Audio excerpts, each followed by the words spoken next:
Hi, welcome back to the channel. Welcome to the road trip. Long time in the making. It feels like forever since I've been on the road. It's very early in the morning, as you can probably see by my face. It is 5:50 in the morning, very early. I'm trying not to wake anybody up. It is time to get on the road. I'm just preparing my coffee before I go, very important. So got to get on the road at 6 o'clock at the very latest. Got to get down to Folkestone to get the train across to France. We're going to be doing about just over 1,000 miles today. We're going to do 1,000 miles today. We're going to be doing 1,000 miles or 1,700 kilometers in the next 2 days. It is Sunday today, so we're going to arrive in Italy on Monday. We're going to have an overnight. So we're going to be splitting that up. Majority of the time is going to be done today, the distance. Going to be driving. We're going to be on the road for about 10 hours today. And then with obviously the Channel Tunnel in between, and then overnight in a hotel in Dijon in France, and then across to the Mont Blanc and down to, well, that takes us into Italy and then down to the place that we're staying at, which I'll go into later on. All right, let's get on the road. So we're on the road, and the great thing about being on the road so early is it's deserted. It's a Sunday morning. I always like to travel at the weekend because it's just less traffic in general. Start the trip on a Sunday and then arrive in Italy on the Monday. And the traffic in France, once you get onto the autoroute, is very quiet pretty much all of the time. And I think it's because the autoroute is a private road network, effectively. You have to pay to use it. And I don't think a lot of the French people like to pay, which I don't blame them because it's expensive. But as a result, the roads are clear like this, like they are right now here in the UK because it's so early, but they're clear like that most of the time. So although our motorways suck, in many ways, at least we don't have to pay to use them yet. Anyway, we are on the M6 heading south, and we have 4 hours and 3 minutes until we reach Folkestone, and 268 miles. Now, my missus found out that there's actually a section of the M25, which is the motorway that goes around London, the ring road. A section of that is closed over the weekend for maintenance. So it could potentially mean delays in London. So we've got 4 hours to get to Folkestone, which will get us in at 10:29, according to my sat-nav. So that's great. Obviously, my sat-nav, TomTom, I have TomTom on my phone, and then I use it on Apple CarPlay. And it's worked out a route. Oh, there's a police car going shooting past. Wow. Police bike, should I say. TomTom sat-nav, which is my preference. Obviously it's dynamic and it changes as it finds out about delays and traffic and stuff like that. But at the moment, it's got us going around the eastern part of the M25, which is the delay is on the western part. So if it gets backed up, then it will automatically change the route. The downside of traveling on a weekend in the UK is, on a Sunday particularly, is that this is the time, if they need to, they will close sections of motorway to be able to work on them. And it appears that we're just about to run into that. I just saw a sign. It says M6 junction, more roadworks. Yeah, junction 6 to junction 5 closed, it says. I'm not going to hit that for maybe half an hour, 45 minutes. No, maybe half an hour. So yeah, we'll see what happens. Obviously, they're going to divert us off the road. I don't know whether my sat-nav will pick that up and divert it, make it find a cleaner way to go through, but yeah. So good news about the delay I mentioned earlier. What I forgot is we have a toll road that bypasses parts of Birmingham, and the junction that I mentioned that's closed is after that toll road. So I'm going to take the toll road, which I always take anyway, because it just takes you right around Birmingham. You don't have to go through Birmingham. It's a really good road. Now, I was talking earlier about the toll roads in France, but this is a optional toll road. You don't have to use it. You can go the other way if you want, the slower way, and not pay anything. I have to get to Folkestone to get the train, right? So I have a time. I'm usually always too optimistic with how fast I can get down there, and I always book a train too early and I never make it. I'm just getting to Milton Keynes. I used to be, when I was in the military, I used to be stationed in Buckinghamshire, which is not that far from Milton Keynes. I used to play hockey, ice hockey, and I used to go to Milton Keynes. There's an ice rink in Milton Keynes. One in Oxford, that's what I used to play, Oxford. We used to go to Milton Keynes to play there as well. So I'm on the M25 now, and very encouragingly so far, not been on it for very long, the traffic is light. I am surprised. I mean, like I said, it is Sunday, it is early, it's still just before 9 o'clock in the morning, but the M25 is renowned for being very busy, and part of it's closed, right? So, all right, so we are heading over the Dartford Crossing, which if you're from the UK and you travel regularly, you'll know this, but it's a bridge. It goes very high to allow ships to go underneath. So we're going over the Thames River, and this is a toll road. So this is the second toll road, and what you have to do is you have to go online and pay the toll. I think it's by midnight the following day, so you don't have very long to pay it at all. I've had instances in the past where I've got into bother because of this toll road. A few years ago, when I was working on a yacht in the south of France and I drove my car, the first time I crossed, I didn't know it was a toll road. There's not a lot of signs to tell you. Now that I know it, I see the signs, but there's no toll booth or anything like that. It's all digital.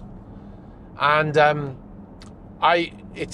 charge is, I think it's £1.50 or £2.50, something like that. I don't remember exactly. It's not very much. Now this is about 6-7 years ago. I left the country.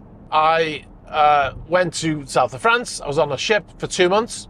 I came home, and while I was away, my sister was staying at my house. She said that a bailiff knocked at the door. I thought, that's very strange. I didn't know anything. I thought, probably wrong number, I don't know.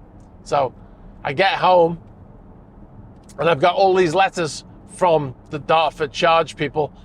The first one saying that I need to pay this money. The second one, I've got a fine. The third one, the fine's been increased. The fourth one, we're going to send a bailiff after you.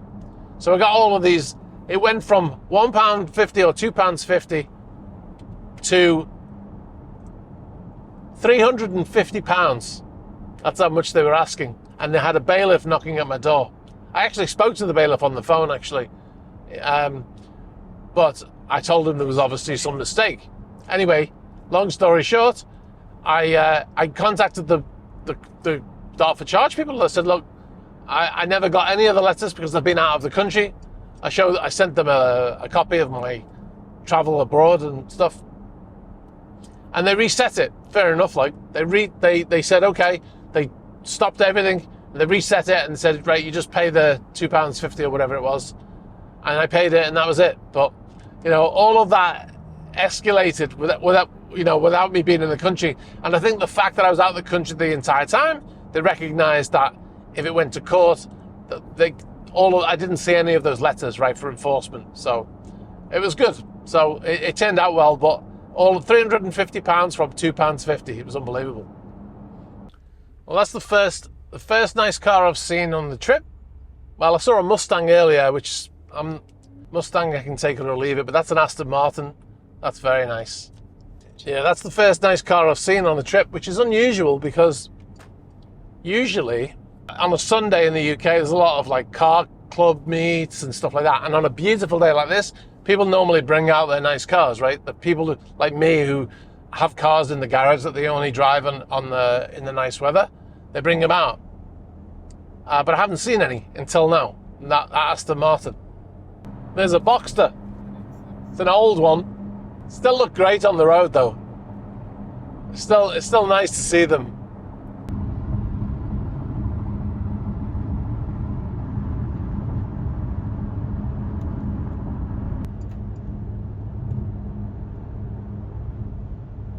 So I've just seen the sign for the Channel Tunnel, the turn off, to tell me that I'm arriving. We are arriving at the tunnel and it is 10:18 a.m. So I am super early. So I'm very optimistic that I'm going to get on an earlier train. It just depends on whether it's full or not. But yeah, so I'm open to be on an earlier train now. And if not, I can chill out, eat my food and relax. But yeah, the stress is over now. So getting here is the only stressful thing I do on this trip, really. Bear right. There's a 911 Turbo. I didn't even notice it. It's in stealth black. Let's see him move. It's got carbon ceramics on it as well. Is that a 992? That's a 992 Turbo S. Very nice. So it's saying I can get on an earlier train. There you go. Didn't have to wait long. Let me close the windows. And now we're boarding the train. So, yeah, I can't believe it's 23.5 degrees in the UK. It is the south of England, the very south of England. So it's probably warmer down here more often than it is where I live. But yeah, we're boarding. So next stop, France. A little bit disappointed. I haven't seen more cool cars. Such nice weather. Again, I wish I was in my Spider or my 911. But yeah, I'm in the Macan. The Macan's perfect for this trip. It would be nice to be doing a sports trip, a road trip for driving, which I haven't done in a long time. The last time I did a road trip, a driving road trip, i.e. a road trip for driving, was in 2017 when I finished my 911 build. Well, it was finished at that point. I've done more to it since, but when I finished building my 911, I took it on a road trip to celebrate around Europe, and I haven't done it since. So I'm going to have to try and... It's not as fun doing it on your own. It was great fun. My missus was with me, but I mean, there was no other cars. So it would have been great to have other cars there. So I'm going to try and get on a road trip with some friends. In actual fact, some of the guys that I meet up with at the forums, one of the forums I'm on, we have a meet. And they went on a road trip on Thursday to Europe, but it clashed with my road trip, so I couldn't go. Here we go. We're going to go on the train. Hopefully they're going to put me on the bottom deck. Let's see. No, he's going to let me go on the downstairs. Excellent. Woohoo!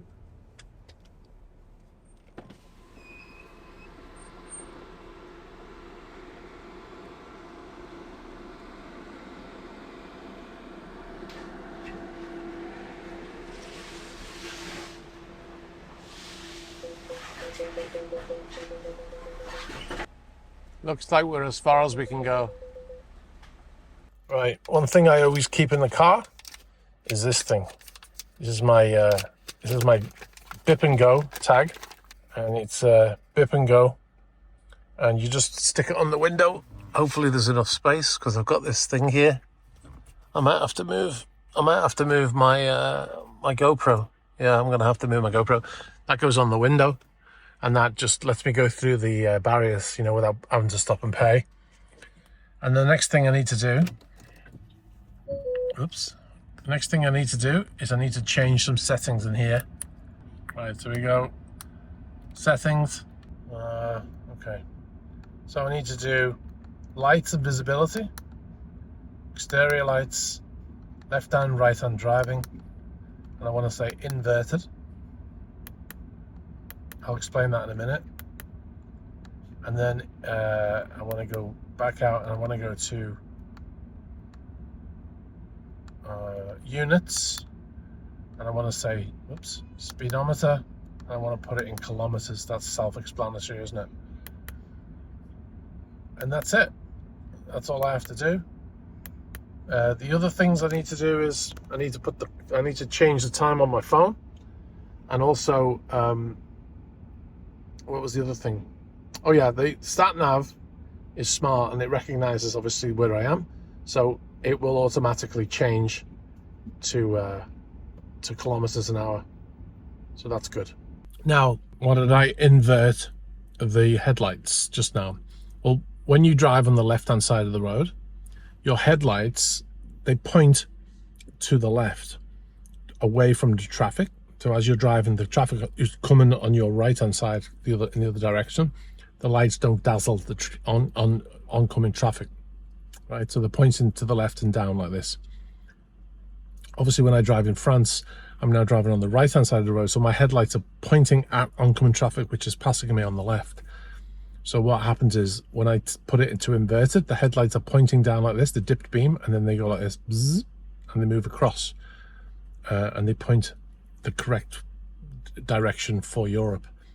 And that's why I did that change. Now, before you had this technology, you used to have to take this stick it on your headlight to repoint, to make a blind spot so it didn't dazzle the other drivers. It was a legal requirement, and if you didn't do it, you get in trouble if you got stopped. But the problem is that this thing that you stuck on the headlight, it would get so hot because of the headlights that it would stick to the headlight, and sometimes you couldn't get them off again. So this is a great invention. The only car that I have now that doesn't have that ability is the 911, because it's too old.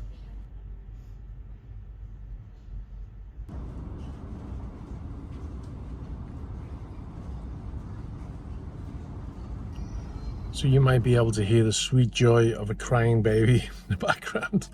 That's all I've heard for the last 35 minutes, so I'll be glad to get out of here.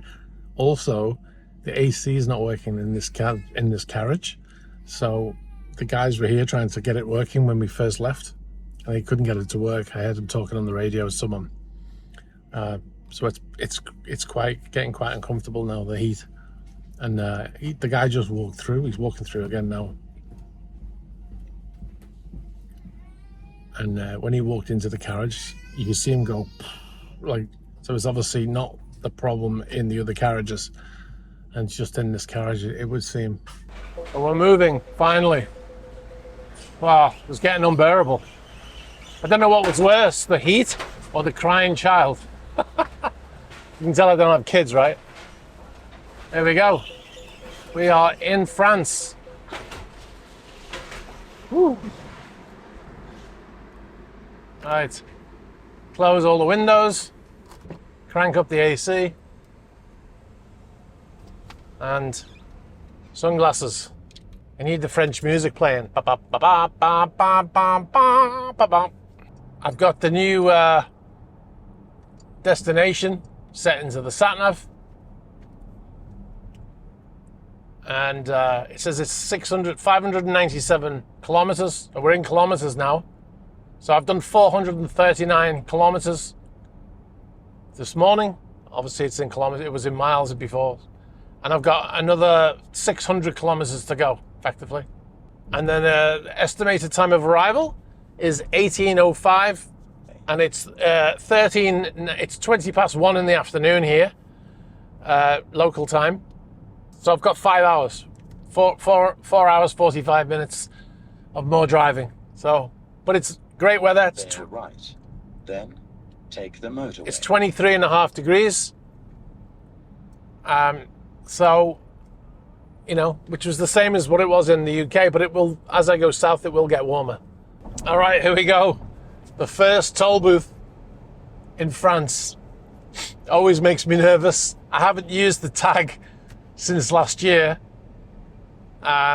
So I'm sure it'll work. It's just always a bit nerve-wracking because, you know, maybe they didn't, maybe... Oh, it worked! Look at that! And it worked early as well. Woohoo!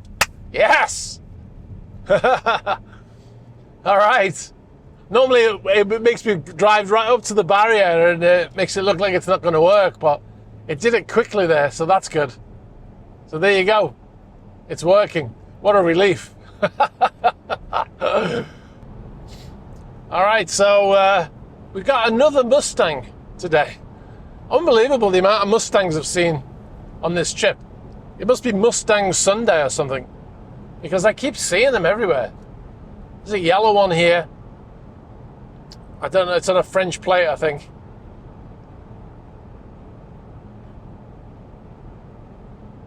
Keep seeing them. It's very strange. It's nice looking, that, actually.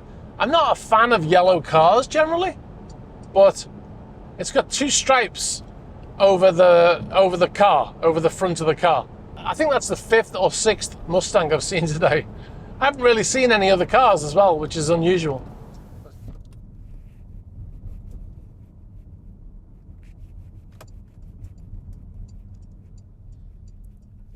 So it's an Ibis hotel.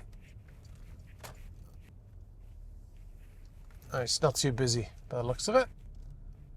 And here we are. So that's it. So day one is complete. Oops. I just need to, oops, my microphone is on my thing. I just need to check in and move my stuff into the room and then chill out.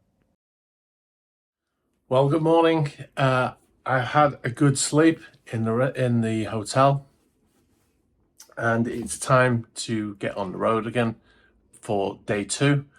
Yeah, this is what I look like in the morning. I'm just making my coffee before I go. Critical thing before getting on the road. So I've got my flask here, my thermos, I've got my mocha pot, and I've got my milk. Very important, obviously, if you want a cappuccino or a latte. This is sterilized milk, UHT, which obviously, because I can't cool it, I have a cooler in the car, but I can't cool it overnight in the hotel. There's no fridge in this hotel room. So I bring this stuff, and until you open it, it's got like a 3-month shelf life. So I'm going to make that in the milk frother. But this is the new tool that I've got to help me make my coffee. It is a grinder, a coffee grinder, a battery operated coffee grinder with a USB-C charger on it. And I've tested it at home and it is really, really good. I bought it on Amazon for £21. I was expecting it to be garbage, but I thought I'll give it a shot for £21. And it's actually really good. It's a mobile version, and you just take this off when your coffee's done and you pour it out. And to put the coffee in, you just turn this, open it up, and then you put your coffee in here. So yeah, so let's do that.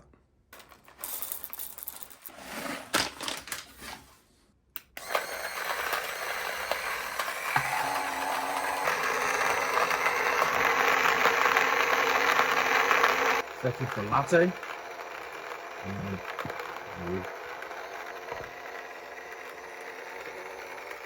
All right, so successful night's sleep at the hotel here, and onwards to Italy. Super excited to get to Italy. Now, as soon as I got in the car, I'm reminded that I need to get fuel. So that is the first thing I need to do. There is a fuel station nearby though, so I'm going to go right there now. It is, the range says 0. It can't even come up with a range. So, something going on in France with the E10, the E95. It's the second petrol station I've been to where they don't have any. They've only got premium unleaded, which my car doesn't need. So I don't know what's going on, but it's more expensive. Wow, 130 euros, and it's not full. It would have gone on, I think probably another 10 euros would have taken to fill it up. So, I mean, it was really, really empty. So, but that's quite shocking. 130 euros. What's that? Oh, it's over £100. So it's still more expensive in Europe to buy fuel than it is in the UK. Spotted first nice car of the day. It's coming up behind me. I'm going to slow down a bit because he's kind of matching my speed right now, and I want to get it on camera. He's pulling in behind me. It's a 911. convertible. I think it's a... There we go. I'll move over. I think it's a 997 convertible. He's coming past me now. Yeah, it's a 997. It's brown. It's always nice to see a 911 on the road, especially in France. You don't see that many. You don't see that many nice cars. Well, I don't see that many nice cars in France. So it's always good to see a 911 or any sports car. Really brightens up my day. I wonder if you're watching and you're not a car person, but you're on the road and you see a nice car, does it still make you think, oh, there's a nice car? You know, does it give you does it brighten up your day? Because it does with me. Whenever I see a nice car like that, I always think, oh, nice. And just for a few minutes there, I have something to look at, you know.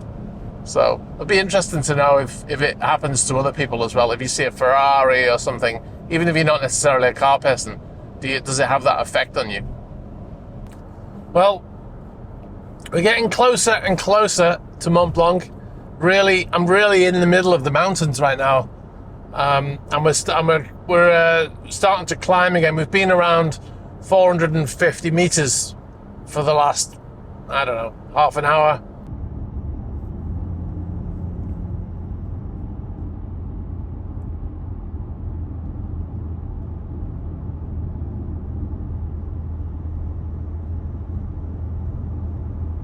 I think we're almost there now, because it's really steep now. Oh, what a beautiful place. Wow. And this is where we pay money.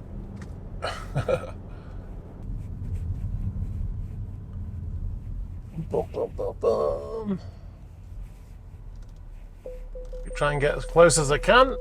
Just a single, please.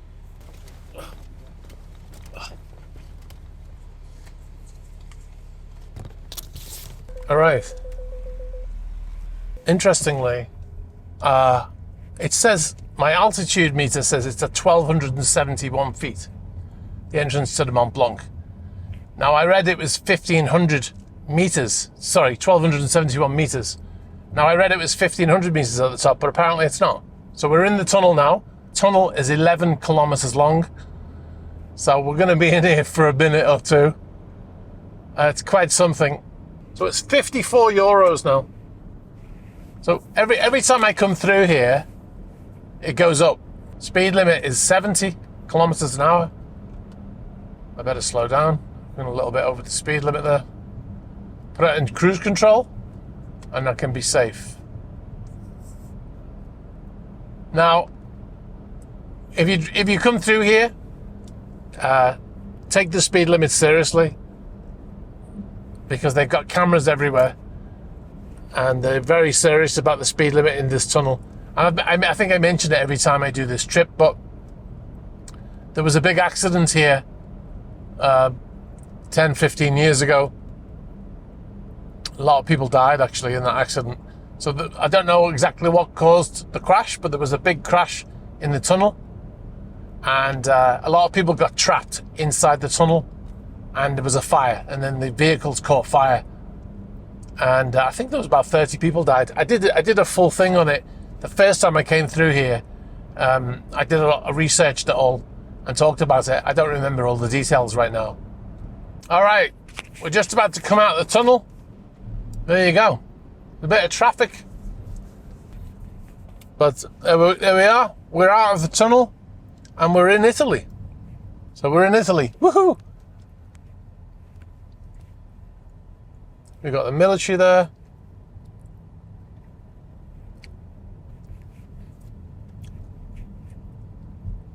So now we will start our descent. Oh, we've already started it. Down to sea level again. All right, so just sort of signed for Milano, and that's where I'm turning off. Milano and Genova. It says Genova with the V. So yeah, so we're getting there. We are down to let's see where we are altitude wise. 230 meters we are now. So we're getting back down to earth. I'll give you reason number 3 why this route is better than the other route. I think it kind of blends into one of the other reasons I gave, but the roads are so quiet on this side. I mean, look at the roads right now. There's no traffic. So I'm on this long straight road and I just spied a car that looks like it might be interesting. I'm trying to catch up with it now. I'm doing the speed limit, 130, to catch up with this car. It looks like it's a convertible. It kind of, from the distance I'm looking, it looks like it might be like an old Porsche 356 or a Volkswagen Beetle or something like that. But I mean, it's the size of my fingernail right now. I'm catching up. I don't know what it is. As I get closer, I'm starting to think it might be something newer than that, though. I still have no idea. There's some car that obstructed it right now. You can't see. There's a car right in the way there. There it is.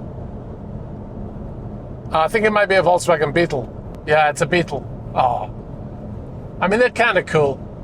I would love a Porsche 356, and that's like the grandfather of the 356, isn't it? Or the older brother, let's say. Woohoo! So that's in good condition, that one as well. Wow. I'm just coming out of a tunnel, but I've just seen the Mediterranean for the first time. It's in the distance, but I can see it. I could go left here and I'd be in Genoa in 10 minutes. And right here, it's taking me towards Ventimiglia. Now, Ventimiglia it's the last city. You go over the border into France. And that's where the marina is, Cala del Forte. That's in Ventimiglia. So the Mediterranean is on my left now, which is awesome. It's just past Imperia, between Imperia and San Remo where I'm staying. So, but I've just had the notification from the sat-nav saying that my exit is ahead. The 800 meters take the exit. So yeah, I can see the ocean. I'm so happy to be here. It's 21.5 degrees. Fantastic. So Take the exit. yeah, almost there now. ETA is 15 minutes.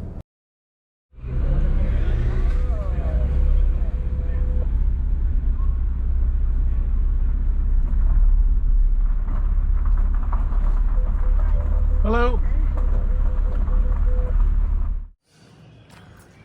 So this is the place that we're staying. A lovely little basement. Excuse the luggage. So we've got kitchen table, little kitchenette. There's no oven, but we don't need an oven. Washing machine, very important. TV, because all our stuff is there. And then bedroom through here, big bed, which is important. When you're booking places in Italy, if you're tall like me, or even if you're not, you want a big bed, right?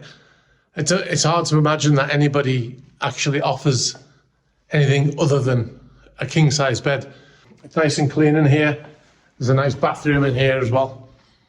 There's another thing that is very important to check. You might assume that you're going to get a shower in Italy and in France, but very often you go in the bathroom, there's a shower head, but it's just in the bath, and you have to sort of sit in the bath and shower yourself with this. There's no thing on the wall to hang it on.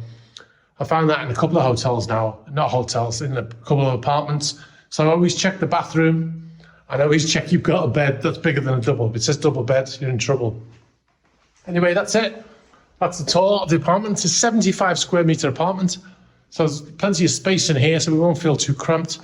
So yeah, it's perfect. So made it. I'm going to go out, walk in the town, have a look around, get some food, and then I'm going to relax. I'm going to edit this video and then try and get it out to you as soon as I can. All right, guys, thanks for joining me on this trip. It's been fun. It's been beautiful weather. Not hardly any traffic the whole way, except for that little bit at the end. And yeah, quite uneventful in a positive way. So yeah, again, thanks for joining me, and let me know what you think in the comments below. All right, guys, and look out for the Q&A, which I think will already have been posted by the time that you watch this. Bye-bye.